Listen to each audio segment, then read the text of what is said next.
Sveiki. Nesenai mes kalbėjome apie tai, kaip pasinaudoti likiminę energetiką, kaip sulaukti likimo globos ir palaimos. Gavau daug skambučių po mūsų to įrašo, norinčių tęsti kursuose apie tai, gilintis toliau ir dirbam, mielai bendraujam, bet gavau ir prašymų, kad tas mintis išdėstyti tekste. Ir taip mūsų www.3 žvaigždutės svetainėje atsirado 2 nauji skyreliai. Tai yra 7 nakties stebuklai ir likiminis palaiminimas, energetiniai kodai. Tekste žmogus gali jis, kada jau yra nuotaika, jis gali vieną sakinį perskaitęs toliau neskaityti, o tęsti to sakinio mintį, taikyti konkrečiam gyvenime, o nebėgti, kada mes kalbam, jis turi eiti prie sekančios minties, o tekste jis ramiai gali dirbti. Todėl ir dabar, ir ateityje naudosis, man atrodo, tas pasiteisins, ne kad būtų, ką mes kalbam, plačiau, giliau išdėstoma tekste. Čia mūsų pokalbė tik pasakom esmę. Pagal Lao Siūnį, žmogaus noras tai yra signalas, kuris virsta bangomis, energetinėmis bangomis ir jis sklinda, bet jis niekur nesklinda, kadangi nėra antenos, jis lieka savyje ir žmogus sako norus, sako savo tikslus, ieško ir nieko neįvyksta. Todėl, kad nėra antenos, nėra adresato. Mes gyvenam visatos energetinėme lauke. Apie tai daug kalbėjom ir daug galit skaityti ir šiais laikais jau žinome. Vat prisijungti prie to energetinio lauko. Reikia išsiųsti ne savo norą, o išsiųsti energetinį lauką. Reikia adreso. Ir tas adresas gali būti pasąmonė išreiškiamas žodžiu dangus. Dangus kaip visatos gyvybės formai, kuri besireiškianti bangomis, virpesiais, dažniais. Apie tai, man atrodo, daug kas yra skaitėt ir žinot. Taip, dangus yra visatos energetinis siųstuvas ir imtuvas, jis veikia nuolat. O kad žmogaus veiktų siųstuvas noro, jis turi būti ta antena, kreipimasis į dangų, ieškojimas ir laukimas atsakymo. O atsakymas ateina į pasąmonę. Į pasąmonę yra, kada pasąmonė priima, kada sąmonė miega. Tai pusiau miego būsenoje arba miego būsenoje. Ir štai aš ir rašau, mūsų svetainė yra ryto prabudimo energija. Tuo metu galima gauti. 7 nakties stebuklai, alter ego skyrelis, likiminis palaiminimas, energetiniai kodai. Vot ieškokite, spėliokit, atraskite, ir būkite energingi ir laimingi. Kodėl likimas apdovanoja visus kitus, o mano klausytojai negali apdovanoti. Taip, kiekvienas gali būti prisijungti, kiekvienas ieškoti. Kam lemta, kas turi pakankamai gyvybinės energijos. 7 nakties stebuklai tai yra apie tai, kaip pasiruošti, kaip atsijungti nuo žemės problemų, prisijungti prie pasąmonės, prie dangaus, prie visatos energetinio lauko. Aš paskaitysiu paskutinį puslapį, ten rasit svetainėje. O dažnas mūsų kalbasi su katytė, su medžiais, su akmenimis, kad nepabando prisijungti prie likiminių bangų. Tai neprieštarauja gamtos dėsniams, tai prieštarauja mūsų įprastiems įsitikinimus. O to ieškantiems gyvenimas tampa įdomus, aktyvus laukimas. Tu lauki ir matai, kaip pildosi tavo norai. Kaip tu priimdamas likimo palaiminimo galias įgauna vis daugiau jėgų, gyvenimo džiaugsmo, gyvenimo meilės. Metuose yra 365 dienos. Padaugito šis 7 nakties stebuklų. O gyvenime kiek? Kiek galimybių, kiek laiko ieškojimams, kiek galiu skirti dabar. Ir aš rašau vietoje epilogo skyrelį rasite. Jei perskaitę šį tekstą, ten 7 nakties stebuklai, 4 puslapiai, nieko nesupratote, o gyvenant šiame smarkaus tempo, psichokorekcijos laikmetyje, tai tampa beveik normalu. Ir toliau nemanote keisti savo įpročių, tai nors minutėlę ilgiau pabūkite prie vonios veidrodžio. Pabandykite vieną akimi mirktelti savo. Po to prieš miegą pagloskite bent pagalvę.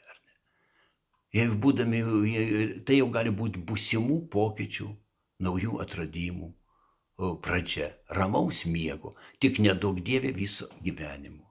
Sėkmės, mes kartais pramiegam ir dienas pramiegam, nebūdami aktyvi, neieškodami, tai tas pats, kas yra energetinis miegas, jeigu tu nieko neieškai. Taip, antras skyrelis mūsų likiminis palaiminimas ir energetiniai kodai.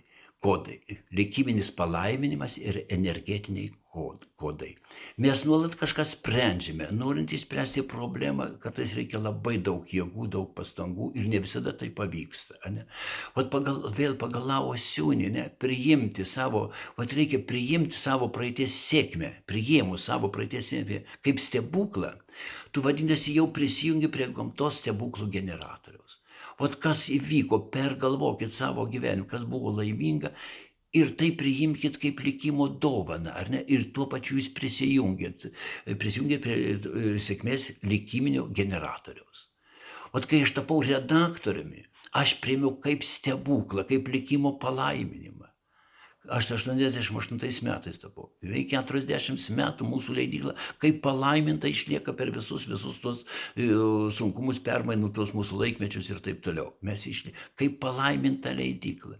Net knygos, kai kas skaito mano knygas, kad įgaut kažkokį savo energetiką. Likimas mus laimina. Per ką jis laimina? Per mintis. Reikia įsiklausyti, atskirti likiminę mintį nuo kažkokio kito triukšmo, bet kokio kito triukšmo. Aš būsiu rašytojas, aš tą išgirdau važiuodamas mišku su senu Moskvičiuku. 77 metais. Aš priėmiau tą, aš buvau nemiegodamas, priėmiau, kai sakau pasąmonį, bet ramioj būsenoj, ramiai važiuoju, monotoniškai. Ir aš išgirstu, įsiklausykit dažnai, įsiklausykit ne tik miegodami, ne tik sapnuose, bet įsiklausykit, ką sako likimas. Likimas kartais sako taip, kad negarsiau net už širdies plakimą. Ta reikia įsiklausyti. Likimas mus per mintis, ne? Per susitikimus laimina mus likimas. Kaip jis kitaip, jis neteina kaip kalėdų senelis, ne? Per susitikimus, supras, kuris likiminis žmogus. Man buvo Alekseičikas, Lao Siūnis, vertėjas, susitikau vertėją, ne vieną dieną susitikau, 2 milijonai tiražų buvo kitom kalbom išversta, ne? Per sapnus, ne? Per likiminius sapnus, atskirti likiminį sapną. Mums dažnai likimas, mums duoda ir likimas dovanas, bet yra antilikimiečiai. Jie siunčia žaidimus vaikams, kompiuterinius žaidimus, mums suaugusiems Google, TV, psichokorekcija, sugrūda mus į juodus suodinus kaminus. Ir tai aš radau labai gražų aprašymą, kurį ir noriu pasidalinti su jumis apie beprasmybę. Reiškia, pas išminčių kreipėsi jaunuolis, norėdamas tapti jo mokiniu. Išminčius sutiko, bet jeigu jis atsakys į keletą testo klausimų. Ir išminčius uždavė pirmą klausimą. 2 žmonės leidžiasi kaminu. Vienas nusileidžia švariu veidu, kitas suodinu. Kuris eis praustis? Turi atsakyti šitas kandidatas. Na, žinoma, tas, kuris įsitepęs veidą, atsako jaunuolis. Ne, neteisingai eis praustis tas, kuris švariu veidu. Pagalvok logiškai, žmogus su nešvariu veidu, pažvelgsi tą, kurio veidas švarus, nuspręs, kad jo veidas nėra išteptas, ne? O tas, kuris švarus, pažvelgęs į tą, kurio veidą purvinas, nuspręs, kad jis pats yra įsitepęs ir eis praustis. Supratau, leis dar kartą dar duok klausimą. Vėl sako, gerai, 2 žmonės leidžiasi kaminu. Vėl kartoja tą patį. Kuris eis praustis? Taigi išsiaiškinome, kad eis praustis tas, kurio veidas švarus. Neteisingai, sako išminčius, ne? Eis praustis abu. Pagalvok logiškai, tas, kurio veidas nesuteptas, pažvelgs į žmogų su pajuodusiu veidu, nuspręs, kad jo veidas taip pat nešvarus.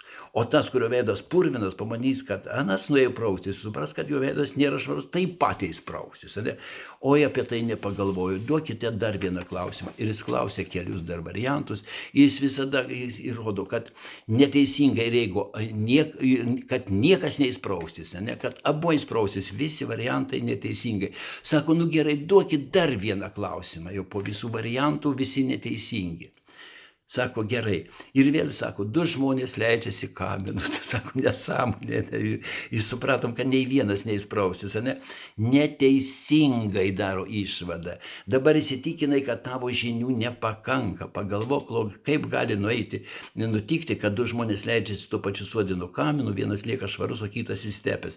Šis klausimas neturi jokios prasmės. Čia kur esmė, ne? Jei tu visą gyvenimą paskirsi tokių klausimų beprasmių sprendimams, ką mes ir darom per Google, per žinias ir taip toliau, ar ne? Tai suprasi galų gale, kad visi tie klausimai ir atsakymai yra beprasmiai. Žinojimas, ko tu sieki, ko tu nori, ir yra tas kompasas, ane, kad tu gali pasirinkti, kas naudinga, kas prasminga. Tai štai mes, jeigu dabar kalbėjom apie gyvenimo energiją, ne, gyvenimo energiją, tai jeigu mes lyginom, kad gyvenimo energija tai su noru valgyti. Jeigu žmogus nori valgyti, ką jis daro? Jis ieško maisto. Ir jeigu žmogus turi gyvybinės energijos, gali suprasti savo testą padaryti, ne? Ar aš turiu gyvybinės energijos, ar aš noriu gyventi, ar aš ieškau gyvybinės energijos. Jeigu aš sėdžiu ir klausausi, kaip tai leidžiasi kamino, ne į tokius klausimus, ne? Tai mes reiškia, neturim gyvybinės energijos. Paieškokim. Yra energija, yra kūno energija, yra minčių energija, yra likiminė energija. Likiminė energija. Ir mūsų skyrelėje dabar energetinių kodų metodas. Ne? Surasit patys, ne? Ieškokit, jeigu norit dirbti. Energetiniai kodai, gauti likiminių dovanų, sakykime, ne? Pasirašyti sutartį, susirasti darbą, pamilti gyvenimą, susitaikyti su žmogumi, laimėti ginčą. Pažiūrėkit, tai ne žaidimas. Galit priimti kaip žaidimą. O visas gyvenimas yra kaip žaidimas, iš esmės, jeigu giliai pasakius. Ne? Žaisti gyvenimą, žaisti sėkmę, žaisti likimą, laimėti likimą. Ne? Tai štai mūsų ir pasitarėm, pasikalbėjom, kas nori dirbti, ieškokite ten. Ir visada prisiminkite šitą Martyno Mažvydo posakė, imkit mane ir skaitykit, o skaitydami permanykit. Ieškokit permanime šitame permanime ir yra atsakymai. Ne tai, kad blinas šeimininkės iškeptas, tik reikia jį suvalgyti. Ne. Mūsų gyvenimo klausimai, ar ne, gyvenimo aiškinimai yra tik aiškinimas, o kaip pasinaudoti reikia permanyti. Ir ką išgirdo dabar, ir ką skaitysit, reikia permanyti ir ieškokite. Kas norit, gali susitikti mūsų kursuose, aš vedu ir būsenos, energetinės būsenos, alter ego, likiminių sapnų, nakties terapijos, ne, ir dabar šitas 2 dar naujos temos. Kas norit, prašau, ir vasarą, ir žiemą, ir darbo dienom, ir sekmadieniais aš dirbu, man miela dalintis savo, ir miela, kad randu atgarsį, kad randu savo minčių priėmėjus, kad siųstuvas ir yra imtuvas, tai yra mano, jūsų komentarai, jūsų atsiliepimai, jūsų telefoniniai skambučiai. Galiu dar kartą priminti, nors svetainė yra, mano telefonas 06 87 75 147. Sėkmės ir būkit laimingi ir palaiminti likimu.